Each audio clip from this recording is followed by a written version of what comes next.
This is Nightline and I'm Jana Muhammad Zaki. News making the headlines. Barisan National Government had sought to ratify Rome Statute since 2011, says Attorney General. And Belt and Road countries reach consensus, pledge to strengthen cooperation.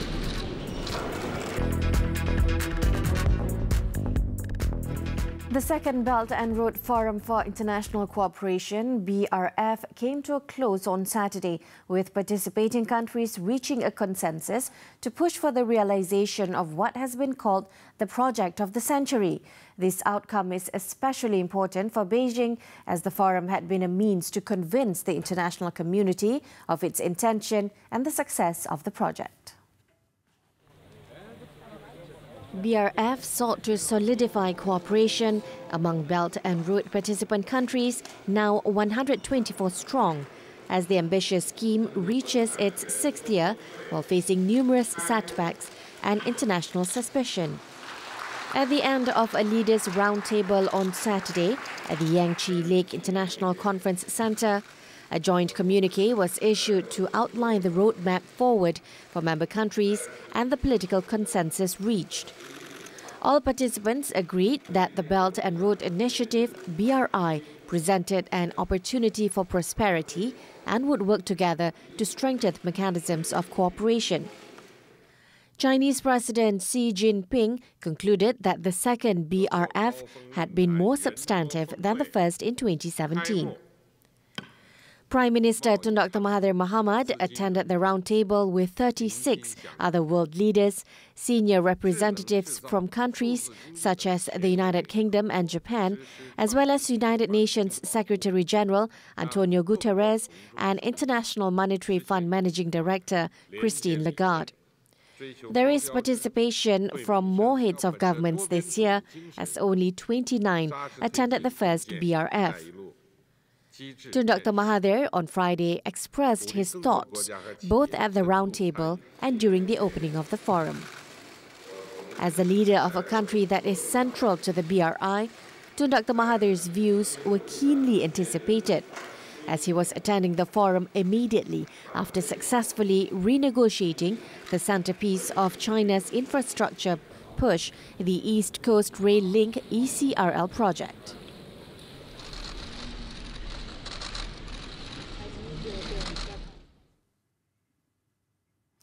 Attorney General Tommy Thomas on Saturday called out the hypocrisy on the criticism against the government's move in March to sign the Rome Statute of the International Criminal Court.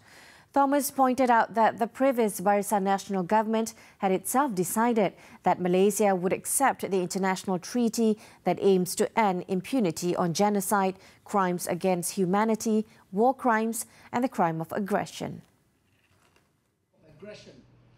Speaking at a forum on Malaysia and Rome Statute at University Malaya, Thomas pointed out that the current government was merely continuing a policy decision previously taken by the previous government. At the outset, it must be kept in mind that the Cabinet had on 18th of March 2011 decided that Malaysia should accede to the Rome Statute. Although 8 years have passed and that decision was never revoked, it was not implemented either. Hence, when the Pakatan government decided to accept Rome, it was merely continuing a policy decision previously taken by the previous government. So the hypocrisy that surrounds this debate must be fleshed out, which is that the critics of today were supporting the same decision yesterday. Thomas said the ratification of the Rome Statute would mean that the country would not be a safe haven for rogues or criminals guilty of any of the 4 international crimes who might see Malaysia as a safe haven. And what are they? First, the crime of genocide, and then crimes against humanity. Thirdly, war crimes, and finally, the crime of aggression. Now, if I just state those, you will know immediately. Anybody with half a brain will be aware that we are talking of the most serious crimes of the world. He also stressed that signing the treaty would mean these criminals would be extradited from Malaysian shores immediately. Malaysia had on March 4th acceded to the Rome Statute, but Prime Minister Tun Dr. Mahathir Mohamad on April 5th announced that the government was forced to withdraw its accession due to political pressure from opponents who spread unnecessary fear and confusion in public. The Prime Minister had said that the move was made due to political confusion raised by some people, including some people who have political ambitions. A former official of the Foreign Ministry also told the forum that the previous BN cabinet had no objections to the Roman Statute and was willing to accede to it in 2011. Datuk Nur Farida Arifin, who is also an ex-diplomat, said that the Attorney General at the time, Tan Sri Abdul Ghani Patail, had objected, but all the other agencies agreed. Foreign Ministry of Wisma Putra, who had initiated the cabinet paper, had prepared the cabinet paper, and in fact we had, as is customary, as is the customary procedure, we had sent the cabinet paper for comments to all the relevant agencies. And everybody, all the agencies which we sent to agreed with our proposal or our recommendation to the cabinet for Malaysia to accede to the Rome Statute of the ICC, except, surprisingly, the Attorney General's chambers, who were vehemently against it. But I'm very happy to note now, according to AG, that he fully supports Malaysia's accession to the Rome Statute, and this is a reflection of the quality of or the lack of expertise in international law in the AG's chambers at that time, 8 years ago. For constitutional law expert, Emeritus Professor Datuk Dr. Shad Salim Faruqi, the paper presented by 4 academicians, Dr. Shamrahayu Abdul Aziz, Dr. Farid Muhammad Hassan, Hisham Hanapi and Datuk Dr. Rahmat Muhammad were biased, factually wrong and had purposely twisted sensitive issues to confuse the Yang di-Pertuan Agong. Now, there is nothing in the Rome Statute about LGBT, the word LGBT, transgender, sexual minorities, sexual preferences, nowhere occur in the Rome Statute. Now, I know Malaysia criminalizes homosexuality, Section 377A Penal Code, but as far as I know, homosexuality is not a crime against humanity, as far as I know.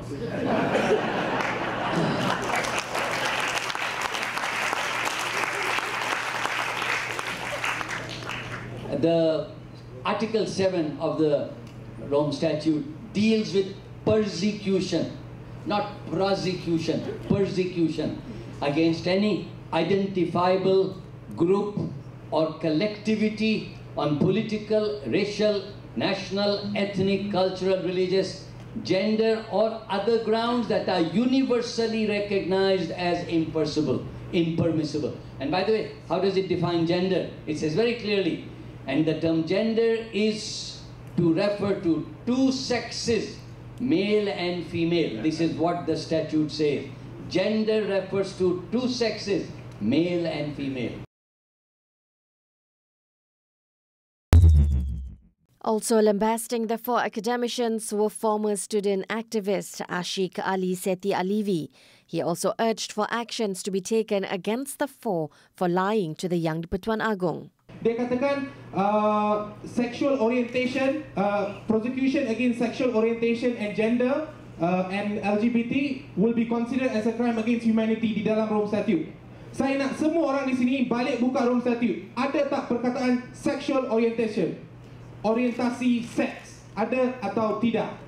Tidak ada. Saya katakan mereka ini telah menipu Majlis Raja-Raja. Dan untuk itu saya hendak tindakan dikenakan ke atas mereka kerana menipu Majlis Raja-Raja.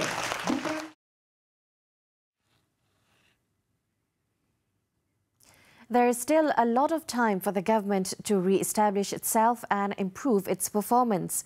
While expressing this optimism, Home Minister Tan Sri Muhyiddin Yassin also said that the government will seriously take all views and feedbacks, including the approval rating of the government, which, according to a recent poll by the Merdeka Centre, has declined.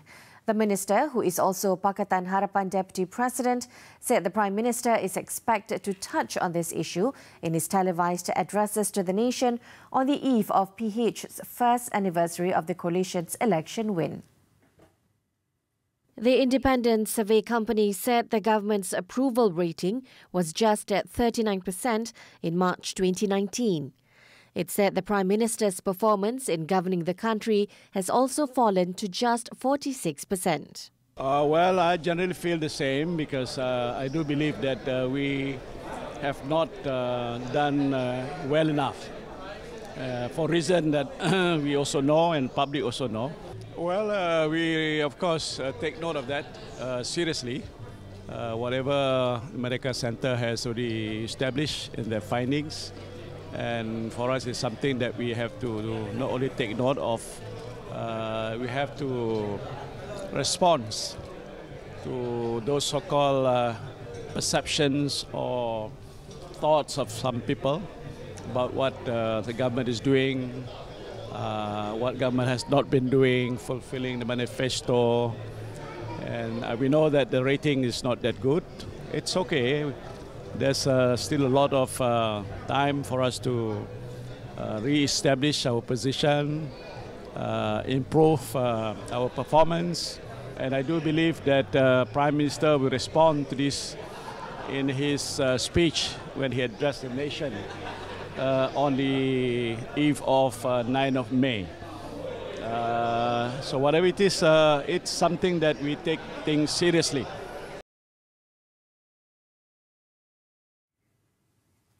Inspector General of Police Tan Sri Muhammad Fuzi Harun confirmed on Saturday that 3 Special Force units of the Royal Malaysian Police PDRM have been disbanded as a restructuring measure of several departments within the security agency. However, he said the process of disbandment had not been fully completed and is expected to be completed in the near future. Part of the proses pembubaran itu sudah berjalan. Apabila kita menerima warrant, kita bukan boleh bubar sembarangan. We need to have the warrant untuk kita strukturkan semula, dan I think 60% order atau arahan pertukaran dah dikeluarkan by phases. I think by 1 or 2 months time, termasuk pucuk pimpinan baru akan settle proses penstrukturan ini dalam masa terdekat ini. However, he said the exchange does not mean that the move requires a warrant of execution. Since Friday, a 30-second video featuring a recording of Stefok's farewell ceremony has gone viral in social media. The 3 units to be disbanded are the Special Task Force for Anti-Vice Gaming and Gangsterism (STAG), Special Task Force on Organised Crime (STAFOC), and Special Tactical Intelligence Narcotics Group (STING).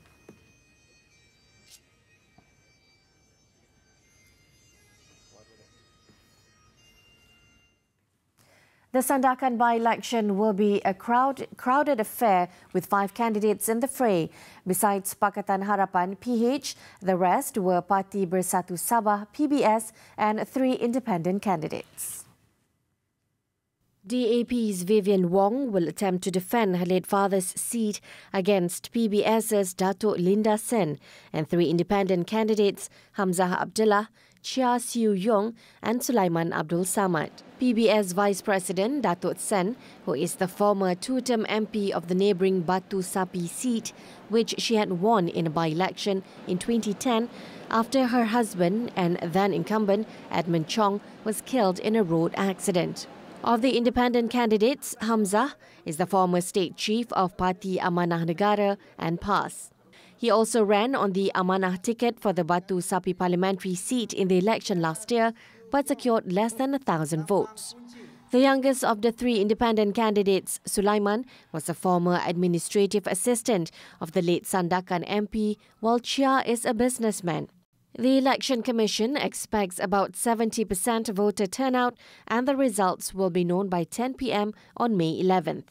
Bagi PRK ini, SPR telah melantik 57 orang pemerhati pilihan raya daripada 10 buah organisasi yang termasuklah agensi kerajaan, badan bukan kerajaan, NGO dan organisasi lain, dan 2 orang individu yang berkelayakan untuk memantau penjalanan proses pilihan raya ini. The Sandakan parliamentary seat fell vacant after its incumbent, Stephen Wong, died of a heart attack on March 28. In the 14th general election, Wong obtained 19,094 votes, defeating BN candidate Lim Ming Hu, who garnered 8,998 votes. Sandakan has 39,777 registered voters, with ethnic Chinese comprising 49% of the constituents, Muslim Bumiputra 44% and non-Muslim Bumiputra 6%. Sabah Chief Minister Datuk Seri Muhammad Shafi'i Abdal meanwhile expressed confidence that PH will retain Sandakan's parliamentary seat. The Sabah people know what they want. Ya, bukan Merdeka people yang tahu tentang keadaan dia. Kita tak boleh letakkan semennya Cameron Highland dengan kedudukan di peringkat negeri Sabah. We are working closely with federal government. But I'm quite sure, I think, dari segi pembangunan, rakan-rakan kita contohnya daripada DAP, Menteri Kewangan dah pun menyatakan dari segi pembangunan. Kita dah harapkan pembangunan di peringkat negeri Sabah.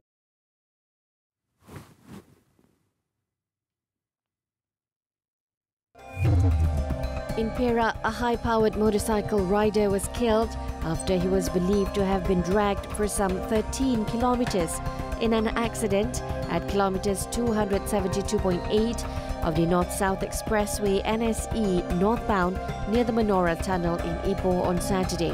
It is understood that in the 5:30 a.m. incident, Plus discovered the Kawasaki Z800 motorcycle with the victim's left foot before finding his body at kilometer 260. The victim, 23-year-old Muhammad Haris Muhammad Fuad, was riding alone from Kuala Lumpur to his family home in Pulau Pinang. His body was sent to the Raja Pamaisuri Bainun Hospital for post-mortem. Police are still conducting further investigation under the Road Transport Act 1987 and identifying the other vehicles involved in the accident. In Kuala Lumpur, a Grab driver was detained after allegedly obstructing a police team that was sent to raid an entertainment centre at Jalan Changkat Rajachulan.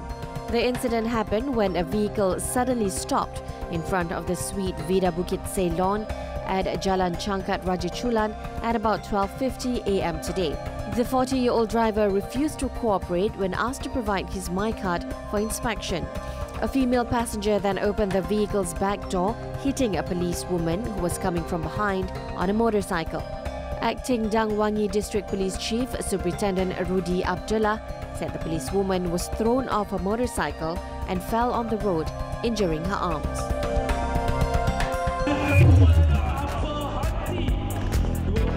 When we return, Nightline Esports segment. Stay tuned.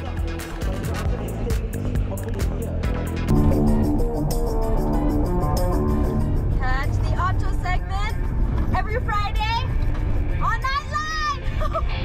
Woo! Wow!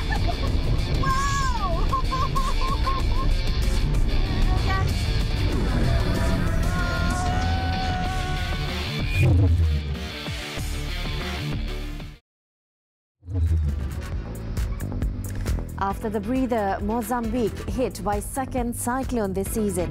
Stay with us. Onto the foreign front. In Sri Lanka, at least 16 people, including 6 children, were killed, while 3 others were wounded in an overnight shootout on Friday between the security forces and militants linked to the Easter bombings.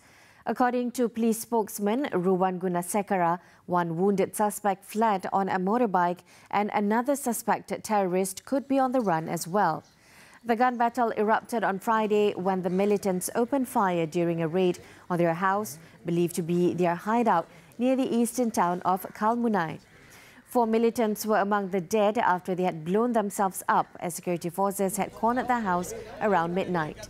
The blast also killed 3 women and 6 children, believed to be family members of the suspected militants. The terrorists were suspected members of the domestic group National Tawhid Jamaat (NTJ), which has been blamed for last Sunday's attacks. Earlier on Friday, authorities seized a large cache of explosives, 100,000 ball bearings and Daesh uniforms and flags from a separate garage a few kilometers from the shootout. The joint operation between the police and the army was carried out following a tip-off that those responsible were holed up in a built-up area of Kalmunai, 370 kilometers east of the capital.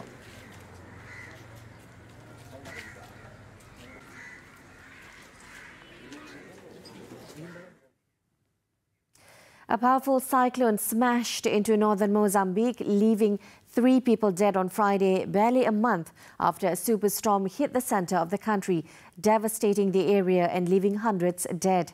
Category 3 cyclone Kenneth, packing winds of up to 220 kilometers per hour, struck the north coast's Cabo Delgado province late Thursday after swiping the Comoros Islands. Aid agencies said they were still struggling to reach victims and work out the extent of the devastation in the northern province of Cabo Delgado. It was the first time in recorded history that the southern African nation has been hit by 2 cyclones in one season. The United Nations, meanwhile, warned of flash flooding and landslides as the storm's remnants in the next 10 days could dump twice as much rain as Cyclone Idai did on central Mozambique last month.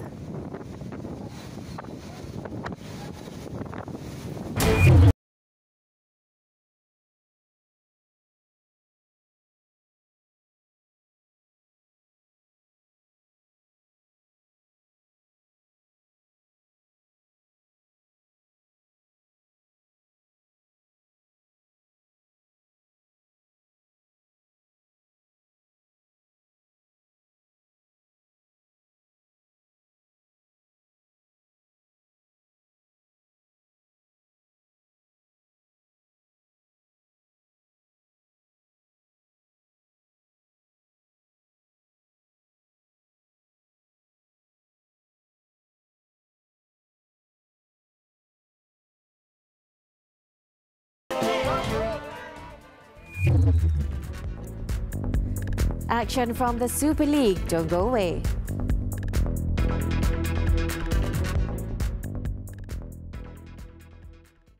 Sports football, the 2019 Super League. 3 matches were held on Saturday night. Petaling Jaya City FC suffered a 1-2 defeat to Terengganu, while Perak outclassed PK and PFC 4-zip. At the Shah Alam Stadium, PKNS FC climbed to 5th spot in the standings following a 3-2 win over Kuala Lumpur. Romel Morales opened the scoring for PKNS seconds after kickoff before 2 goals from Kepa Sherman gave the hosts the much-needed win.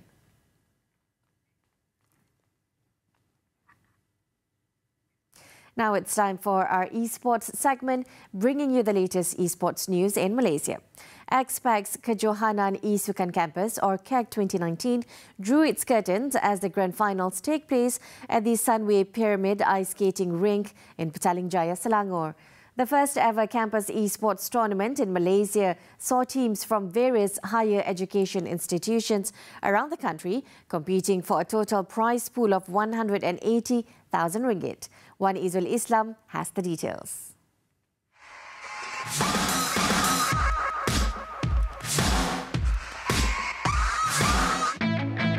Organised by Media Prima Berhad alongside partners Kitamen, the tournament featured 3 popular game titles: Mobile Legends, Pro Evolution Soccer 2019 and Dota 2. The tournament offered 48 grassroots teams representing tertiary institutions across Malaysia to compete and become the champions of each game category.